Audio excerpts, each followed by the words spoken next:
बिस्मिल्लाहिर्रहमानिर्रहीम, अस्सलाम वालेकुम और खुश आमदीद। द नाइट शो देख रहे हैं आप, हर रात जिसमें कि हमारी मुलाकात होती है मेहमानों के साथ, कुछ खूबसूरत सा म्यूज़िक और बहुत सारी यादें।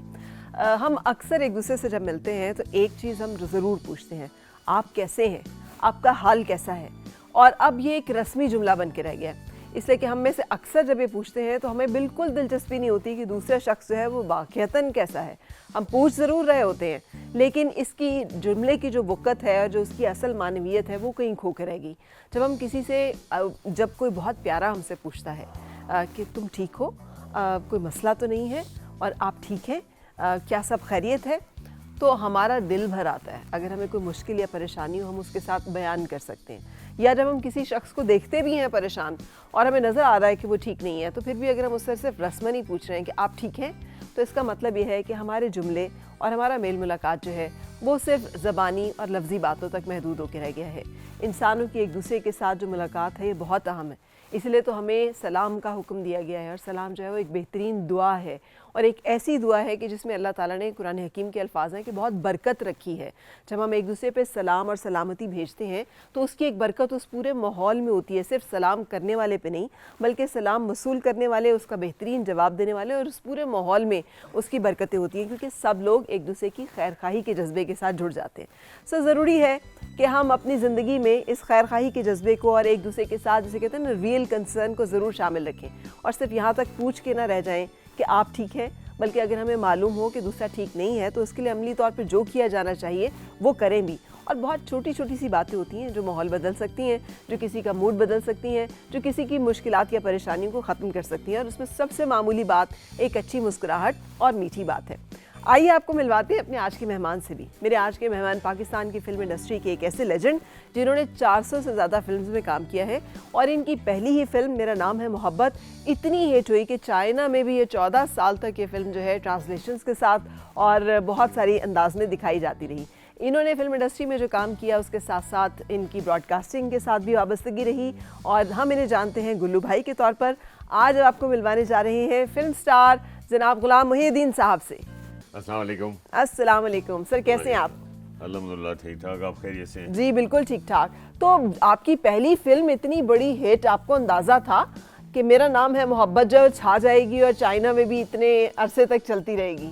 तो मुझे बिल्कुल अंदाज़ा नहीं था कि ये फिल्म इतनी कामयाब होगी और ऑल ओवर द वर्ल्ड, क्योंकि मुझे जो उसका रिस्पांस मिला वो मैं कभी एक्सपेक्ट ही नहीं कर सकता था कि इतनी कामयाब होगी और बाहर दुनिया में। क्योंकि उन दिनों हमारी मूवीज़ जो हैं बाहर भी लगती थी, America, Canada, England, Dubai, Abu Dhabi, Nairobi, इन ममालिक में।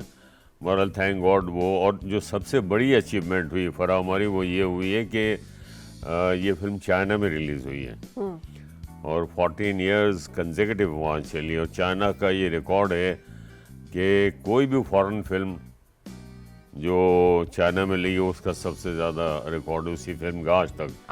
अच्छा। और लोगों ने मेरे स्टैचूज़ भी लगाए हुए हैं अच्छा वहाँ पे। हाँ, और मैं गया भी था एक दफ़ा। ये कैसा लगता है आपको और फिल्मों में आना कैसे हुआ था आपका?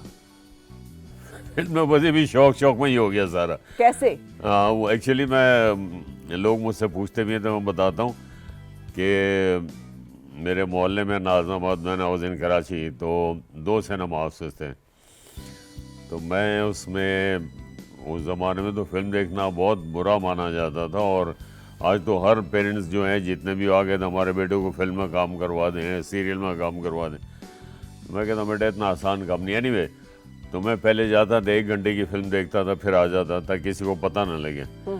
नेक्स्ट डे फिर मैं टाइमिंग करता था कि कल मैंने 3 बजे फिल्म शुरू हुई थी, 3:45 बजे थी, फिर 4:45 बजे जाता। तो इस तरह 2 घंटों की फिल्म जो है वो आप 2 दिनों में देखते थे? हाँ। अच्छा, तो उस तो तरह 2 दफा टिकट खरीदते थे? 2 दफा टिकट खरीदते थे? 2 3 दफा। अच्छा। ताकि पता ना लगे किसी को कि मैं फिल्म देखने गया हूँ या कोई ऐसी बात है। तो घर में इतनी सख्ती थी तो फिर फिल्मों में काम कैसे करने दिया उन्होंने? बस उस ज़माने में यही होता था ना कि मतलब बुरा समझा जाता था। फिर ये होता था कि कोई शिकायत ना कर दे कि ये फिल्में बहुत देखता है, ये इस तरह करके ना।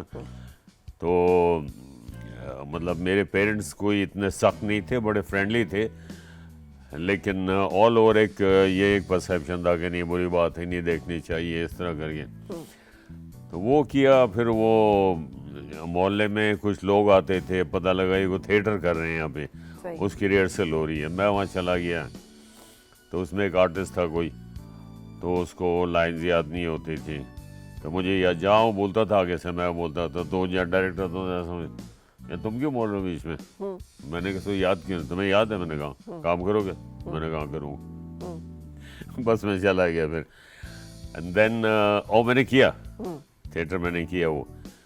फिर उसके बाद मैंने रेडियो पे, वहाँ कुछ लोग मिले जो रेडियो पे काम करते थे, उन्होंने कहा रेडियो पे भी काम करो। मैं रेडियो पे गया काम करने के लिए, बज़ में तलबा, स्टूडेंट्स का जो प्रोग्राम था, सही। उसमें मैंने काम किया। फिर जो कमर्शियल प्रोग्राम्स होते हैं उसमें मैंने ऑडिशन दिया, मुझे फेल कर दिया उन्होंने। क्यों? बस। किस वजह से? उस दौरान में सारे फेल होते थे। अच्छा। नए एक्टर भी सारे फेल होते थे, ऑडिशन भी सारे फेल होते थे। ठीक है। तो फिर मैंने एक दो थिएटर और किए, बड़े अच्छे थिएटर थे वो। फिर मुझे वहाँ किसी ने कहा कि उधर जाके ऑडिशन दो, voice of America, American consulate. I said okay. मैं वहाँ चला गया, वहाँ मैंने ऑडिशन दिया, वहाँ हसन साहब थे, उन्होंने मुझे अप्रूव कर दिया। फिर मैंने वॉइस ऑफ अमेरिका भी के लिए भी काफ़ी मैंने काम किया, वो उतारा। फिर दोबारा रेडियो आ गया, फिर कमर्शियल प्रोग्राम्स किए, फिर मॉडलिंग की, फिर पीटीवी। लेकिन फिल्म में कैसे एंटर हुए आप? फिल्म में ऐसा हुआ कि कासिम जलाली साहब हमारे बहुत ज़बरदस्त टीवी प्रोड्यूसर, उनका एक प्ले था कितनी आंखें कितने ख्वाब। तो सिर्फ पीटीवी का दौर था, आपको पता है वो दौर, तो खैर आप तो छोटी होंगी या पैदा भी नहीं होंगी। तो वो शबाब साहब ने देखा वो, तो वो देख के उन्होंने कहा कि यार इस लड़के को, जब मैं लड़का था, तो उन्होंने कहा कि इसको फिल्म में लाना चाहिए। देन उन्होंने कांटेक्ट किया कराची में अपने डिस्ट्रीब्यूटर से, फिर उन लोगों ने कांटेक्ट किया मेरे साथ। इन द मीन टाइम ये था कि मतलब मेरी ग्रेजुएशन में भी 1-2 महीने रह गए थे, तो मैंने कहा यार, मैंने अपने दोस्तों को बताया, तो उन्होंने कहा कर लो। सही। मैंने कहा अगर फिल्म फ्लॉप हो गई तो सबसे ज़्यादा तुम लोग मेरा रिकॉर्ड लगाओगे, तुम लोग मेरी ऐसी की तैसी करोगे, क्या लगे, नहीं नहीं करके दो। बहरहाल उसमें काफ़ी टाइम लग गया। फिर शबाब साहब खुद आए कराची, उन्होंने आके मुझे कन्विंस किया कि उन्होंने कहा फिल्म के लिए सूटेबल है, आप करो। तो मैंने कहा कि देखें शबाब साहब, मैं जाना चाह रहा हूँ अमेरिका, मेरे सारे दोस्त चले गए थे, तो ग्रेजुएशन के बाद मैं चला जाऊँगा। नहीं नहीं, आप फिल्म को खुदा ना खासा कुछ, मैं आपको भेजूँ। मैंने चलो अल्लाह मालिक है, बस वो अल्लाह मालिक तो अल्लाह मालिक है वाकई। सही। और फिल्म हिट हो गई। और फिल्म हिट हो गई। पहला आज तक आप, सॉरी टू कट यू, उस फिल्म को रिलीज हुआ आपको पता है कितना अर्सा हो गया? 50 years. Ji.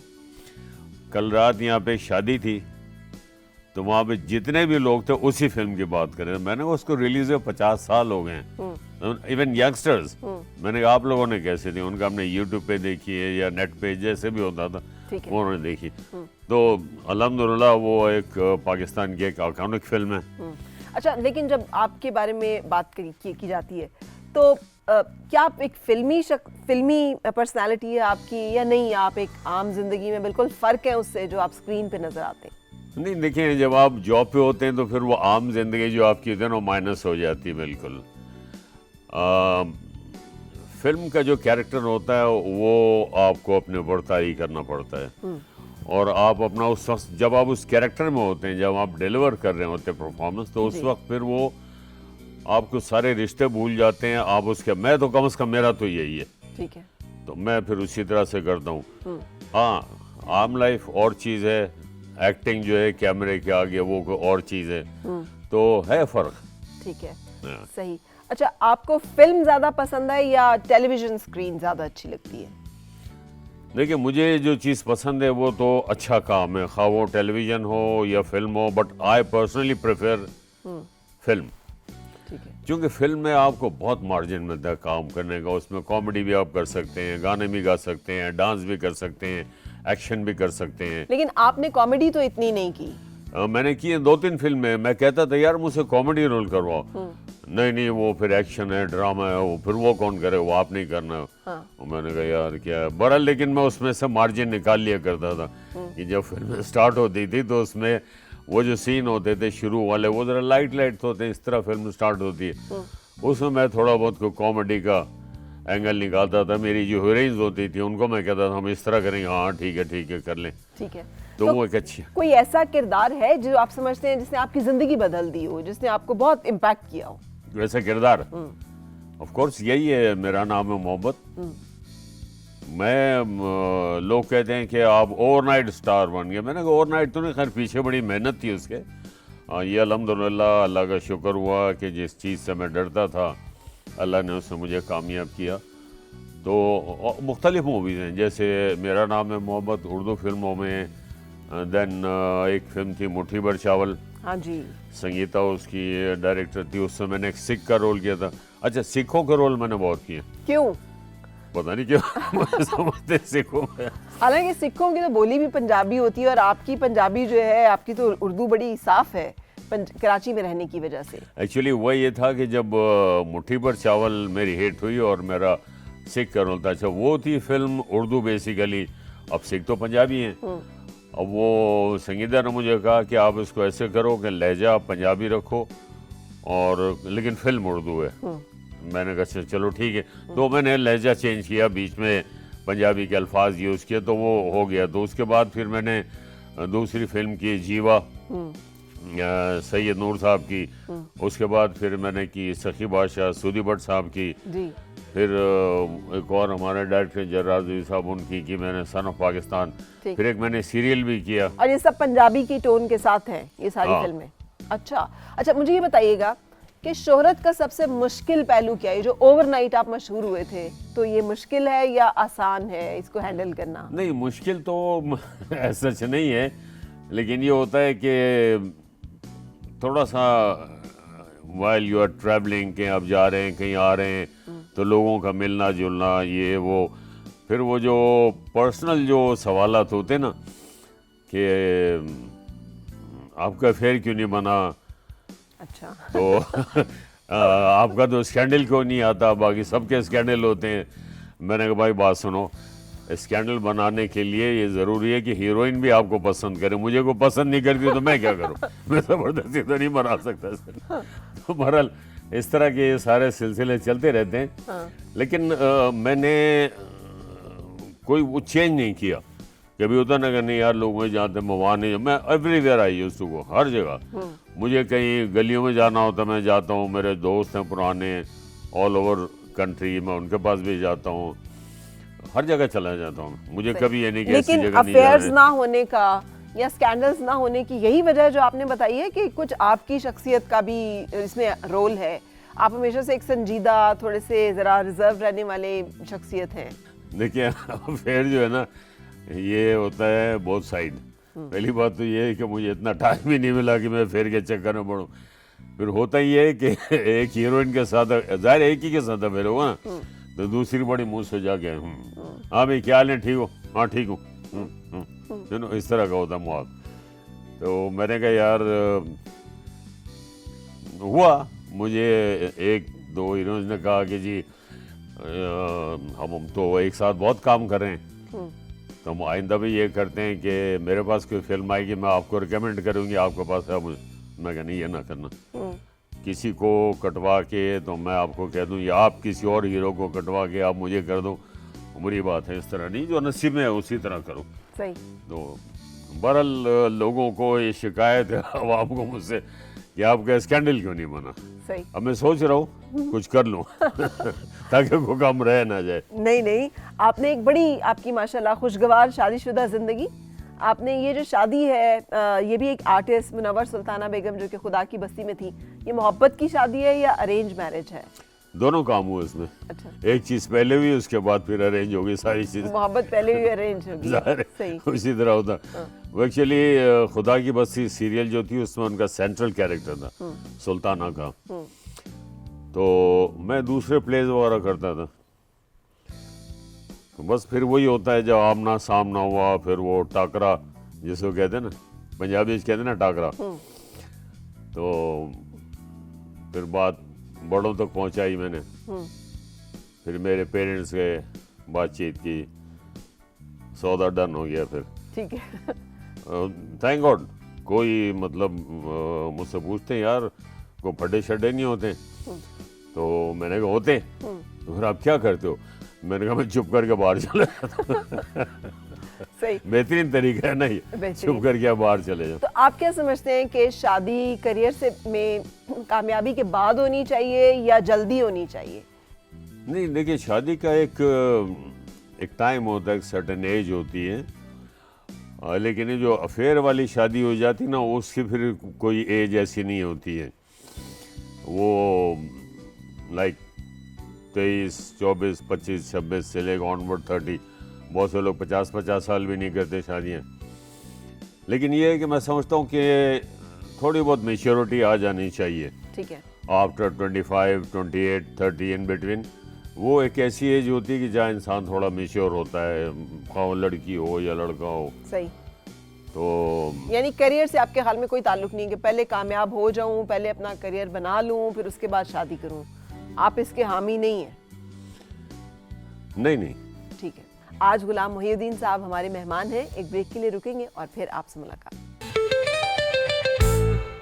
Welcome back to the night show. आज हमारे मेहमान हमारे film star Ghulam Mohiuddin, who is a legend, आज हमारे दरमियान मौजूद हैं और हम उनसे अपनी गुफ्तगू को आगे बढ़ाते हैं। अच्छा, आपने अभी पहले हिस्से में हमें बताया कि मोहब्बत हुई और फिर मोहब्बत से शादी भी हो गई और माशाल्लाह बड़ी कामयाब आपने निभाई भी। तो आपके हाल में रिश्ते निभाने के लिए क्या चीज़ सबसे ज़्यादा ज़रूरी होती है?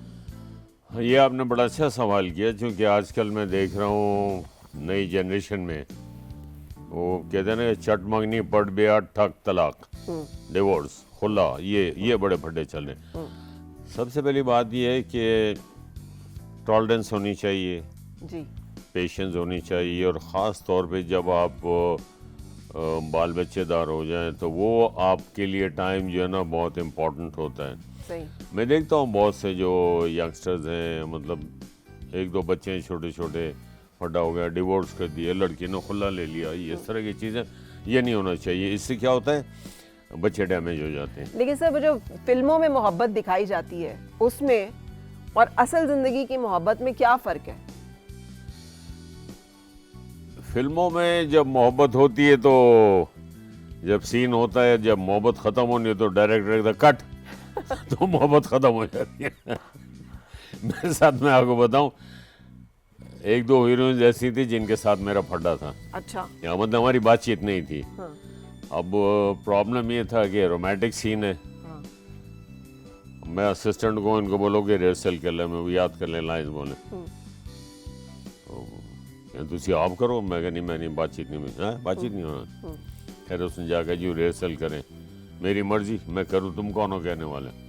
चलो जी, बहरहाल खड़े हुए, फिर असिस्टेंट कर ली, थोड़ी सी रिहर्सल करी, सारा कुछ हो गया बिल्कुल। लेकिन स्क्रीन पर कभी नहीं महसूस होने दिया हमने। उसी तरह से जहाँ से कट शॉर्ट कट हुआ, हाथ झटका, वो उधर चलिए, मैं उधर चला गया, इस तरह भी हुआ है। तो फिर बाद में मैंने कहा, लोगों ने मुझे कहा कि यार मज़ा नहीं आता सेट पे, आप लोग टेंशन में हो, तो वो भी आप भी। चलो फिर मैंने कहा कराओ कॉम्प्रोमाइज़। तो बहरहाल फिर वो कॉम्प्रोमाइज़ वगैरह हो गया। लेकिन आम जिंदगी की जो मोहब्बत होती है ना, उसमें एक लफ्ज़ अगर आप ऐड करें, मोहब्बत के साथ साथ उनसियत हो जाती है आपको। When you start missing someone, कि आप अपनी फैमिली से दूर हो, कहीं आप और हो, चाहे वो बीवी मियाँ को मिस कर रही हो, मियाँ बीवी को मिस कर रहा हो, तो वो एक उनसियत में तब्दील हो जाती है। यानी वो एक है मोहब्बत की इंतहा होती है वो। जी, ठीक है। ये तो ये फ़र्क है। हाँ। अच्छा, ये बताइएगा कि आपके ख्याल में कामयाबी के लिए दुआ, मेहनत या किस्मत, किस पे ज़्यादा यकीन रखते हैं? मैं तो सिर्फ अल्लाह पे बिलीव करता हूँ, और मैं ये कहता हूँ कि जो अल्लाह ताला ने आपको गाइड किया है, आप उसको फॉलो करें। ये होती है ना बातें हैं कि जी वो उसकी किस्मत ख़राब थी, तो भाई उसकी हरकतें भी ख़राब थी। अगर उसकी किस्मत ख़राब है तो उसकी हरकतें ऐसी थी। ये नहीं है। आप किन हरकतों को आप कहेंगे कि ये हरकतें ख़राब हैं? आपके ख्याल में क्या वो चीज़ें हैं जो इंसान की किस्मत को मुतासर कर देती हैं, उसे इम्पैक्ट कर देती हैं? हम देखिए, किस्मत तो हम उसको कह सकते हैं ना, खुदा ना खास्ता कोई नई शादी हुई, कोई इमरजेंसी हो गई, दोनों में से कोई भी एक एक्सपायर हो गया, उसको तो हम कह सकते हैं किस्मत। लेकिन आपस में लड़ाइयाँ झगड़े करके तो ब्लेम हम किस्मत को दे दें, वो नहीं है, वो गलत हो जाता है, वो डैमेजिंग फैक्टर आजकल बहुत हो रहा है ये। जी। अच्छा, अगर आप एक्टर ना होते तो फिर क्या कर रहे होते? एक्टर ना होता तो अच्छा, सोचना पड़ा, इसका मतलब है एक्टर ही होता, हर सूरत में एक्टर ही होता। मैं फिर ये करता कि मेन अपना जो बिजनेस था ना, मैं मतलब अर्निंग मस्ट है, आपको ज़्यादा स्पेंडिंग भी करनी है, घर के खर्च भी चलाना होते हैं, तो फिर मैं ज़्यादा टाइम देता कोई और बिजनेस को, किसी और चीज़ को, तो इसको मैं फिर साइड में रखता। लेकिन साइड में आप टीवी को रख सकते हो, फिल्म को नहीं रख सकते। अगर आपने सरवाइव किया फिल्म में, आप यकीन करें कि 20-20 घंटे भी मैंने काम किया। मैंने सभी ने किया था उस दौर में, सारे बिजी थे। सुबह 6:30 पौने 7 बजे कॉल टाइम होता था। अच्छा। और 5:30 पहुँचते, चाहे सर्दी हो या गर्मी हो, तो हम लोग पहुँचते थे 6:30 पौने 7 बजे सुबह, और रात 2 बजे पैकअप करते थे। वो पैकअप होने के बाद घर आके सोना होना, फिर घंटा 1.5 घंटा, मैं तकरीबन आप 15-18 साल जो पीक का टाइम में बहुत काम किया, मैं 2 घंटे सोता था, 1 घंटे 2 घंटा, 1 घंटा 2 घंटा, बस इसी तरह। अच्छा। और जो आप काम कर रहे होते थे, तो सर उसका मोटिवेशन क्या होता था कि पैसा मिलेगा, शोहरत मिलेगी, या एक जो आपको प्यार मिलता था लोगों का, क्या चीज़ थी जो आपको इतना काम करने पे उकसाती थी? नहीं, पैसे का इतना कोई मेरे ऊपर असर नहीं था कि ये पैसा मिलेगा तो मैं काम करूं। काम का शौक। अच्छा। काम का शौक।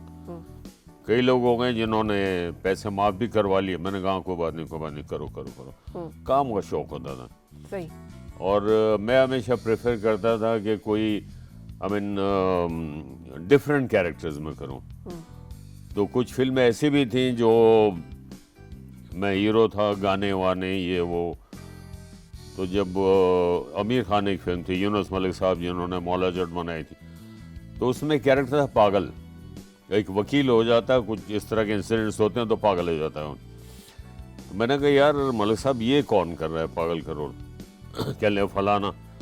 मैंने कहा आपने डन कर लिया, उसको साइन कर लिया? कहते नहीं अभी नहीं किया मैंने कहा ठीक है, अगर नहीं किया आपने तो ये पागल वाला रोल मैं करूंगा। और वो हीरो का रोल था? हाँ। अच्छा, हीरो पागल था? हाँ, पागल हो जाता। वकील था, पहले नॉर्मल होता है, फिर कुछ वाकयात ऐसे होते हैं वो फिर पागल हो जाता, मेंटली अंदर फटे हुए। वही वकालत के कपड़े हैं, और वो कचरे के जो कुंडे नहीं होते उसमें सो रहा है, वो खुद में जाता था कचरे के कुंडे में, और बहुत ही मतलब वो मैंने किया। फिर वो तो यूनुस मलिक ने कहा फिर ये कौन करेगा गाने वाले? तो मैंने एक और हीरो का नाम बताया, मैंने उसको ले लो आप। अच्छा। हाँ। तो आप इनसिक्योर नहीं फील करते थे? आपको लगता नहीं था कि यार हीरो कोई और आ जाएगा तो मेरी जगह ना ले ले? मुकाबला जो एक होता है, जो सुना है कि फिल्मी नहीं, मैं मुकाबला जो है ना वहाँ खत्म हो जाता है। अगर आपकी फिल्में हिट हो रही हैं तो ठीक है। हाँ, ये ज़रूर है कि जब 2 हीरो मैं कहा मुझे बताओ है क्या, क्या कैरेक्टर क्या है, क्या करना है, क्या नहीं करना, बताते थे। तो मैंने कहा सही है, ओके डन। लेकिन अगर बीच में कोई साजिश हुई या कोई ऐसा हुआ आपने चेंज किया, मैं उधर ही रोक दूंगा काम। फिर सही। कभी होता भी था, साजिशें भी होती थी, वो भी हमारे कल्चर का एक हिस्सा है। तो लेकिन बहरहाल वो जब होता था फिर मैं स्टैंड देता था, फिर वो ठीक हो जाता था सारा कुछ। आपसे पहले स्क्रीन के ऊपर बहुत बड़े बड़े नाम रहे हैं। मोहम्मद अली साहब थे, वहीद मुराद साहब थे, नदीम बेग साहब थे, ये सब लोग थे जो आपसे पहले से काम कर रहे थे। हाँ, आए तो बड़े सारे सीनियर हैं मुझसे। और फिर आप आए, जो सेकंड लॉट में जो लोग आए वो आप थे, और फिर आपके साथ बाबरा शरीफ और इन लोगों की एंट्री हुई। हाँ, ऐसा होता है। तो ये कैसा लगता है आपको कि इतना बड़ा हीरो लेकिन फिर आप उसकी जगह ले लेते हैं? देखें, जगह तो कोई किसी के नहीं ले सकता, वो सबका अल्लाह ताला ने एक बनाया हुआ एक मकाम। लेकिन ये होता है कि जब पहले जो हीरोज़ होते थे, जैसा आपने बताया मुझसे पहले, तो उसमें तो वही साहब अली भाई इंतकाल करें, अल्लाह मग़फ़िरत करे उनकी। लेकिन ये होता है कि काफ़ी सारा काम जो है ना फिर आपके पास आ जाता है। तो वो कहते हैं कि यार वो मुंडा आया बड़ा ज़बरदस्त है, उन्होंने ले लो, वो उसको छोड़ दो, इसको कर लो, ये भी होता था। तो वो हुआ, मतलब एक वक्त तो ऐसे आ गया कि मेरे पास 6 महीने तक कोई ऐसी डेट नहीं होती थी कि जब मैं कोई नया प्रोजेक्ट साइन करूं। अच्छा। हाँ, तो वो कहते थे हम अगले महीने से करना चाह रहे हैं, हमें 8-10 दिन चाहिए। मैंने कहा पॉसिबल नहीं है। नहीं कटो, रास्ता कटो, इस तरह ये वो साड़ा भी है ये वो। मैं कहा है, लेकिन अब मैं क्या करूँ, मैं किसी को तो नहीं कट कर देते। फिर उसका ऑल्टरनेट निकलता था फिर। मसलन संगीता की जो पहली फिल्म थी सोसाइटी गर्ल, उसमें संगीता ने डायरेक्ट किया था उसको, पहली डायरेक्ट करने वाली फिल्म वो थी। तो आ गई मेरे घर संगीता, कविता, माँ उनकी, ये वो था कि ये करनी है फिल्म। ये मैंने कहा आंटी, उसकी माँ को मैंने कहा वहाँ टाइम नहीं है बिल्कुल, मुझे 10 बजे शबाब साहब की शूटिंग पे जाना है और ज़ाहिर है उनकी प्रायोरिटी है, बिकॉज उन्हीं ने मुझे ब्रेक थ्रू दिया है। फिर उसकी करनी है, फिर उसकी तो मैं कैसे हूँ? नहीं कुछ करो, हमने तो सेट लगवा लिया। मैंने कहा आपने मुझसे पूछा भी नहीं? नहीं, हमें तुम पे बड़ा मान है, तुम कर लोगे, तुम मेरा बेटा हो, मेरा बच्चा हो। मैंने कहा यार अब मैं क्या करूँ? फिर मैं एक ऑल्टरनेट निकाला। मैंने कहा फिर एक काम करें आप। कहने की क्या?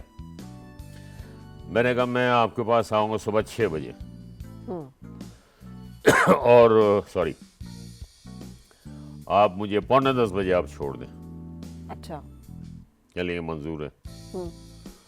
फिर आप ये मौसम, सर्दियाँ, बेपनाह सर्दी और फॉग सड़कों पे।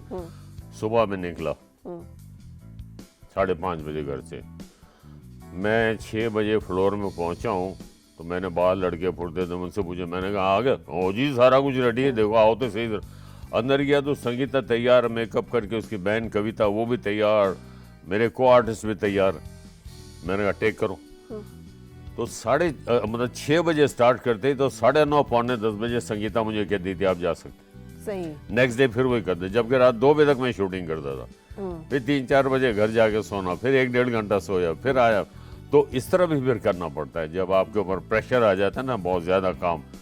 तो जो खुशअस्लूबी से हो सकता था वो किया। फिर तो क्या इम्पोर्टेंट है फिर आपके लिए, दौलत, शोहरत या ज़हनी सुकून के अपनी टर्म्स पे काम करना? नहीं, ज़हनी सुकून तो ख़त्म हो जाता ना, वो ज़हनी सुकून नहीं होता। क्योंकि आप सुबह निकल रहे हैं घर से तो बच्चे छोटे थे, बच्चे सो रहे हैं, रात को मैं वापस आया, फिर बच्चे सो रहे हैं। कई दिन इस तरह से होता था कि वो बच्चों से मुलाकात ही नहीं हो पाती थी दोबारा। लेकिन फिर मैं ये कहता था कि नहीं, काम है, काम है तो सब कुछ है। बच्चों की ज़ाहिर तालीम है, परवरिश है, खर्चे होते हैं, ये सारा तो काम की प्रायोरिटी है जी। तो करना होता था। लेकिन मेरी प्रायोरिटी जो है ना वो दौलत इस हद तक रही है कि जी आपकी ज़रूरियात पूरी होती रहें। ठीक है। मुझे कभी वो एक हौका होता ना कि जी मैं प्लाजा बना लूँ, वो बना लूँ, जितनी आपको ज़रूरत है अल्लाह ताला वो देता रहो। ठीक है। हाँ, और शोहरत जो है वो एक टाइम होता है कि आपकी शोहरत चलती है और फिर जब वो शोहरत ख़त्म हो जाए फिर बंदा उस टाइम को याद करता है, यार लोग मेरे पीछे आते थे, तस्वीरें बनवाते थे, आज मुझे कोई नहीं पूछता। बट आपको मेंटली प्रिपेयर रहना चाहिए, शोहरत हमेशा नहीं रहती। सही।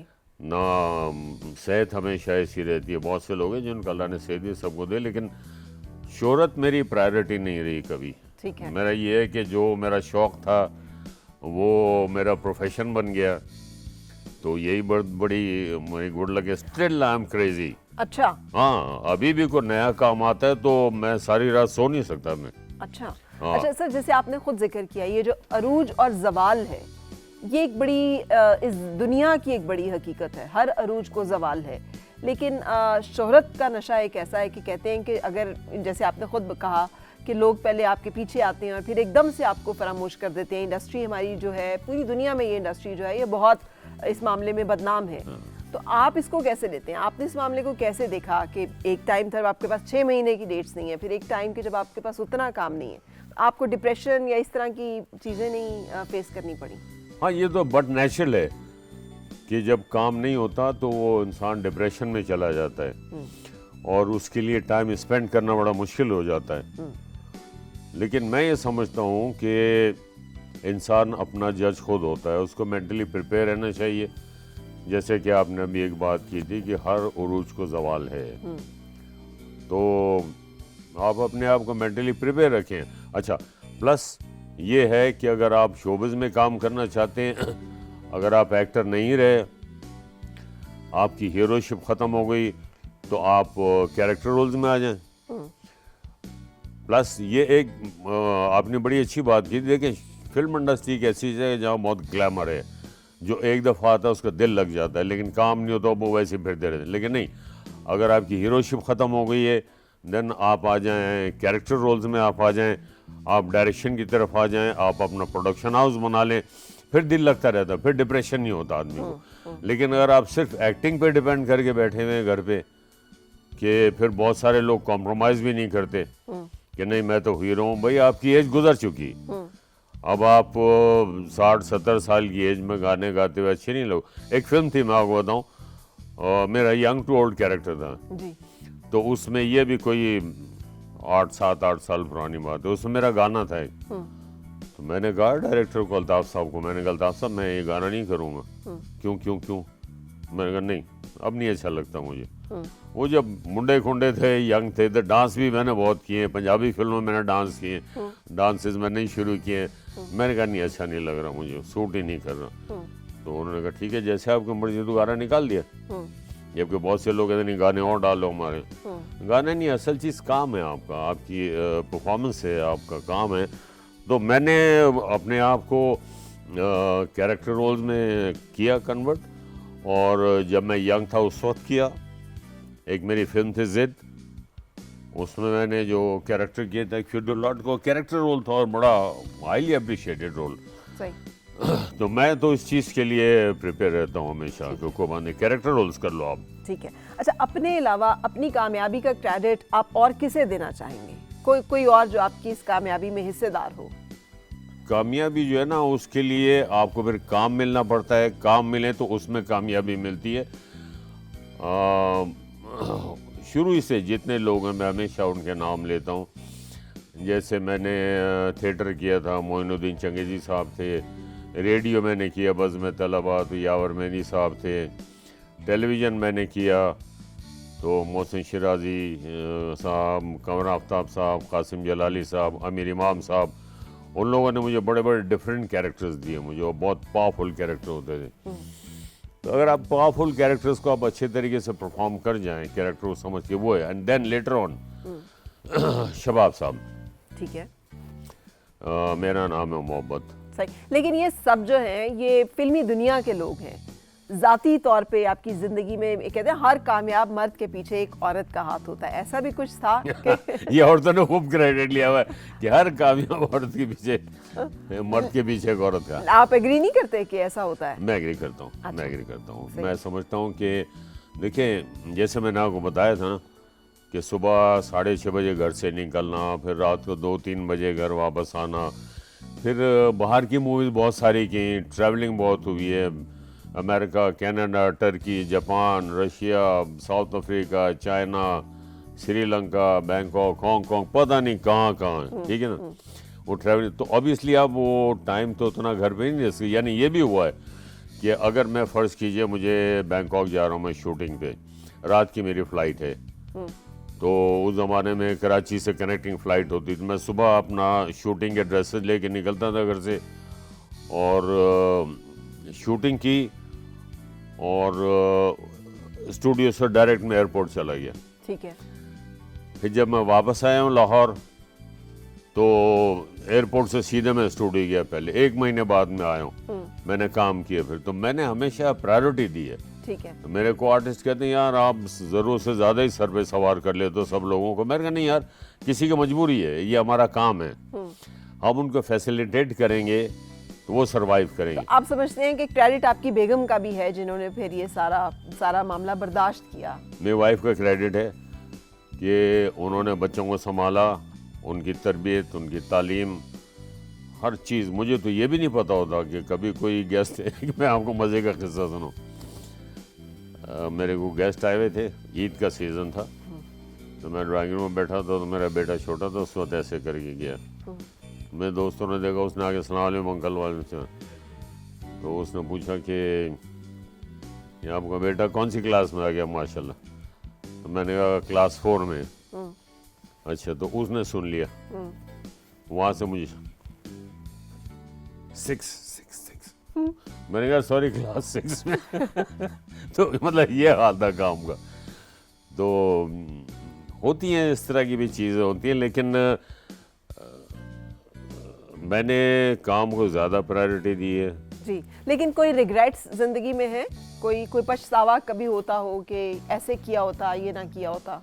पछतावा अगर है तो सिर्फ ये है कि अपने पेरेंट्स को मैं टाइम नहीं दे सका, क्योंकि अब अम्मी का भी इंतकाल हो गया, अब्बा का भी इंतकाल हुआ, और बड़े भाई का, एक छोटे भाई का, तो उनको मैं वो टाइम नहीं दे सका जो मुझे देना चाहिए। अब मैं जो रिग्रेट्स हैं वो मेरे सर पे सवार रहते हैं हमेशा।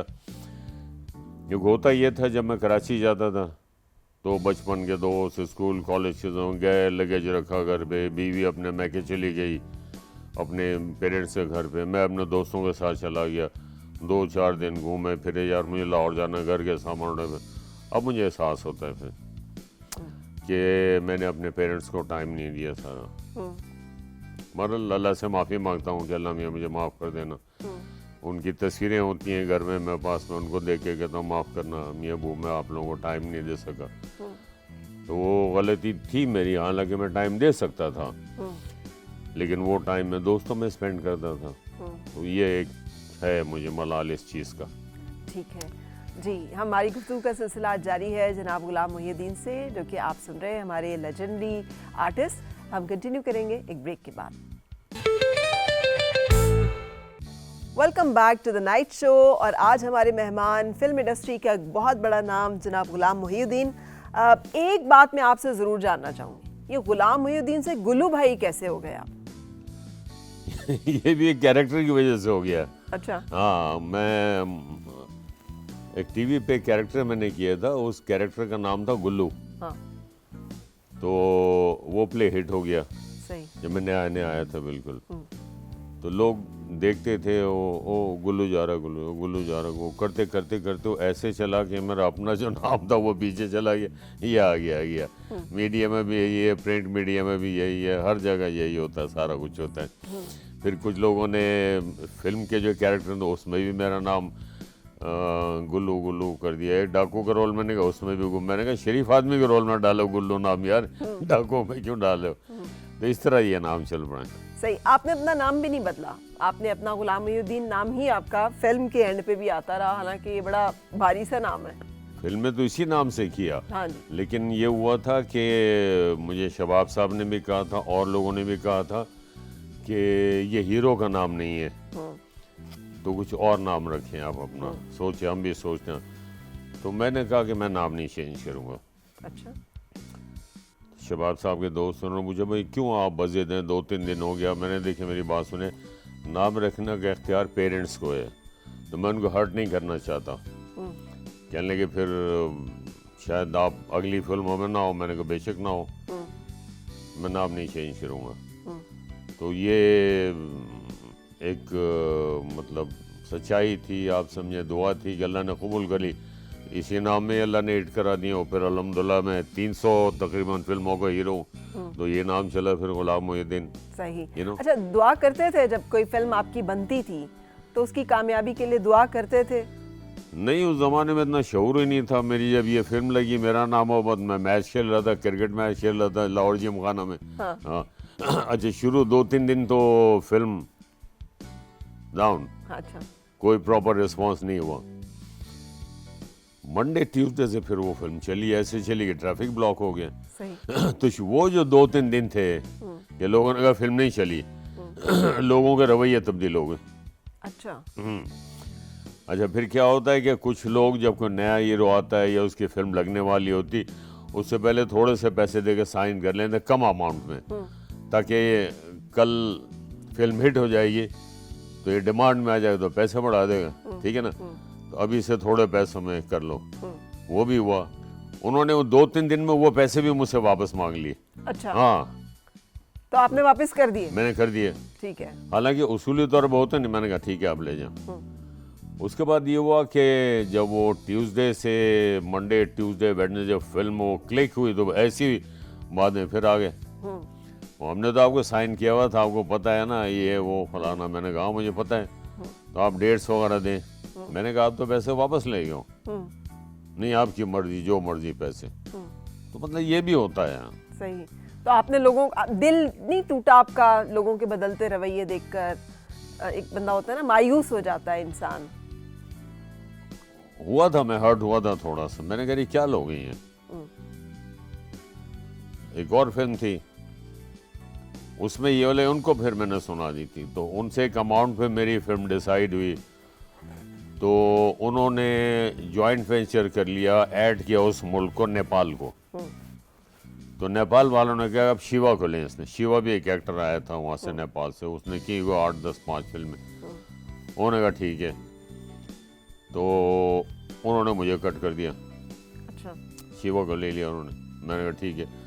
अब पता नहीं क्या प्रॉब्लम हुआ कि वो शिवा ने मना कर दिया।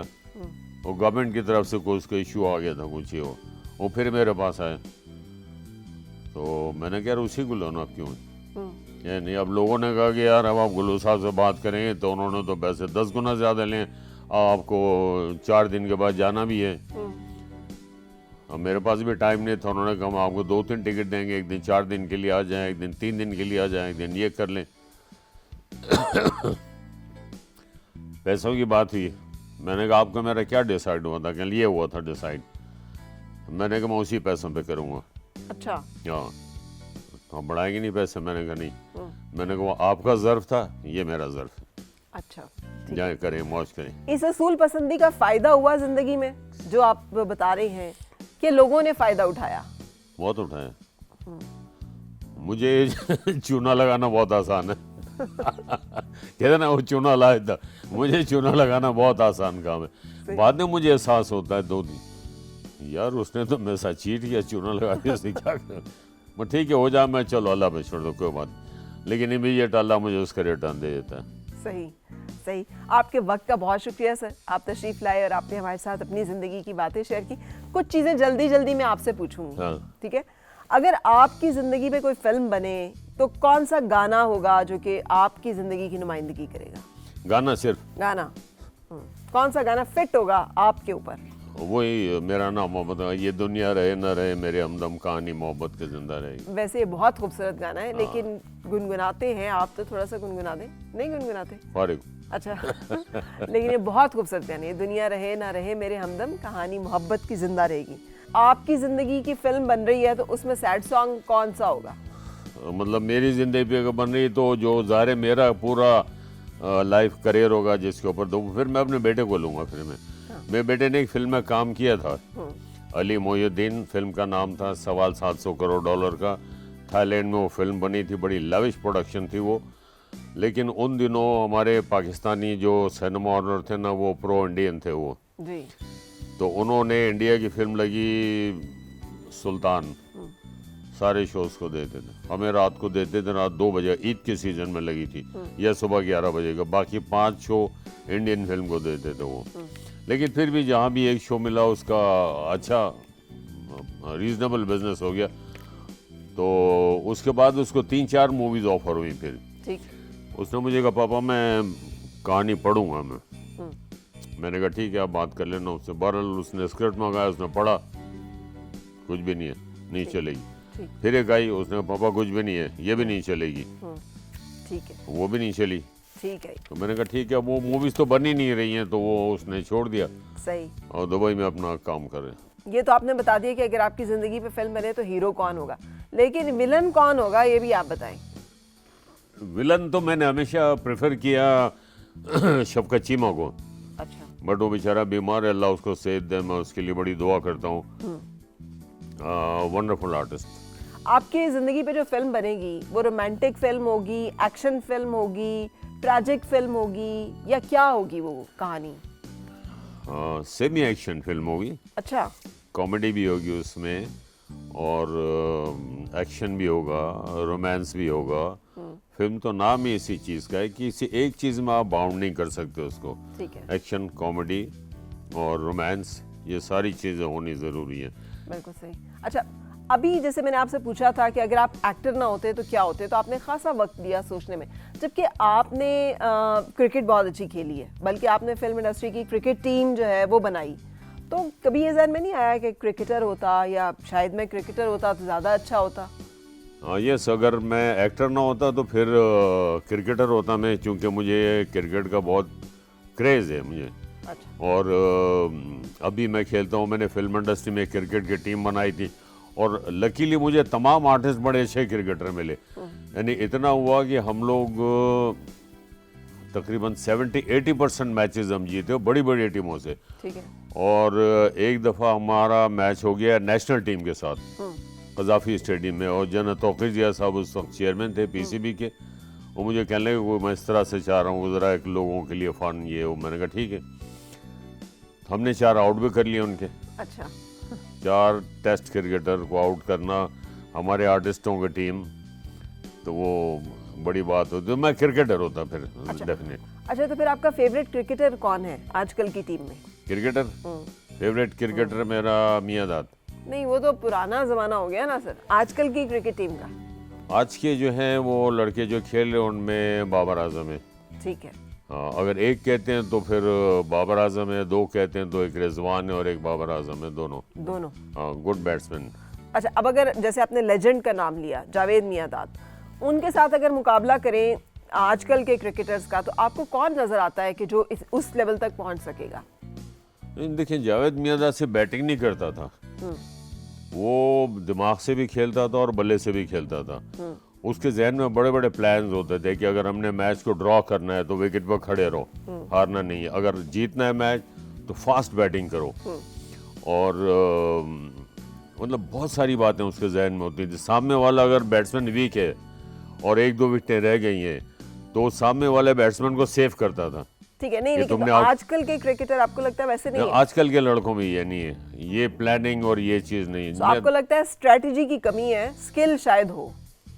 हाँ, ठीक है, बिल्कुल बिल्कुल सही।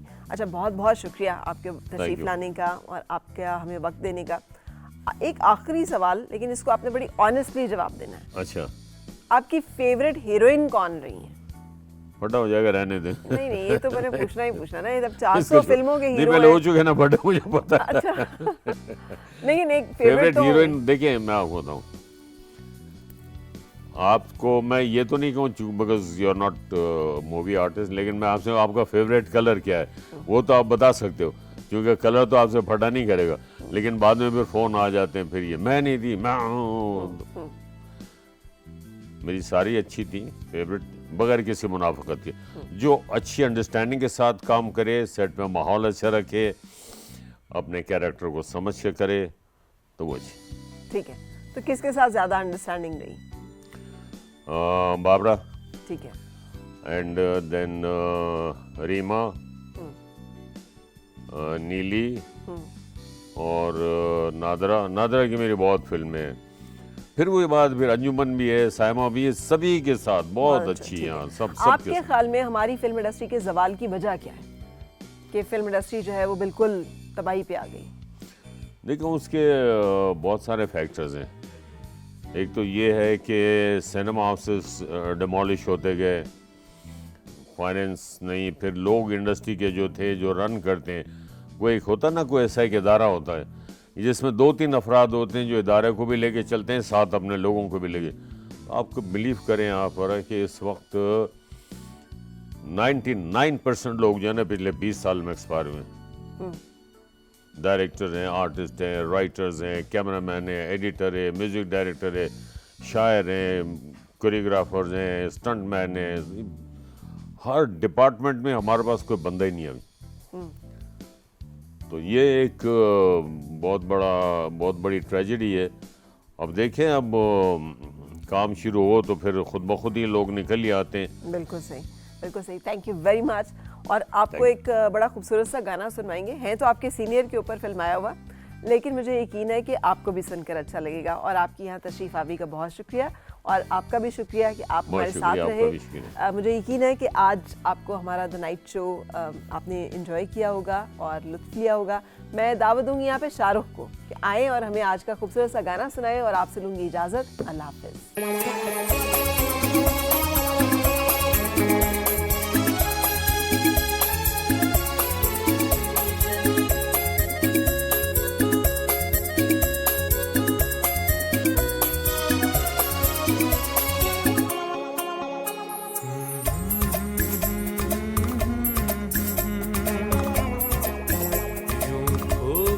तेरे प्यार में हम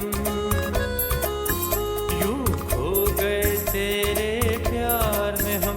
अब होश में आना मुश्किल है, जब आँख मिलाना मुश्किल था, अब आँख बचाना मुश्किल है। यूं खो गए तेरे प्यार में हम।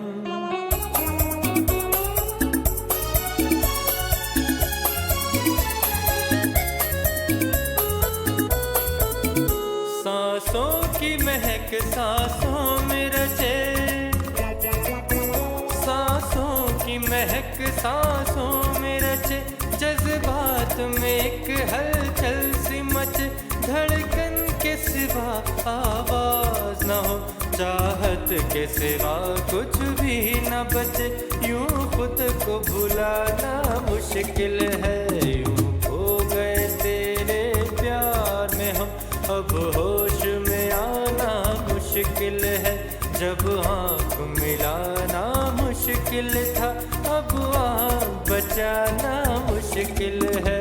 यूं खो गए तेरे प्यार में हम।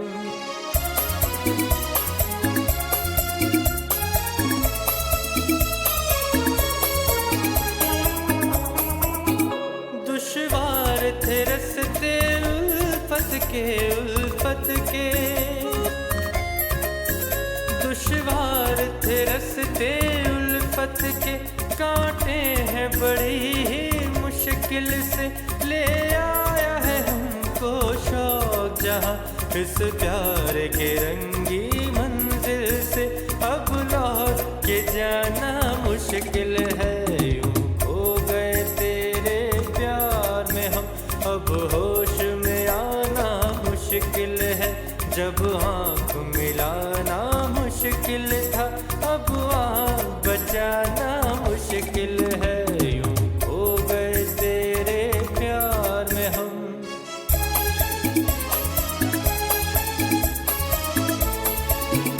किस्मत का लिखा टल सकता है,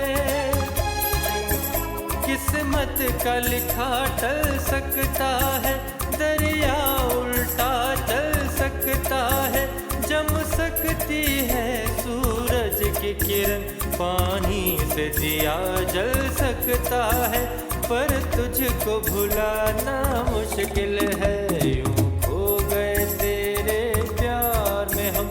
अब होश में आना मुश्किल है, जब आँख मिलाना मुश्किल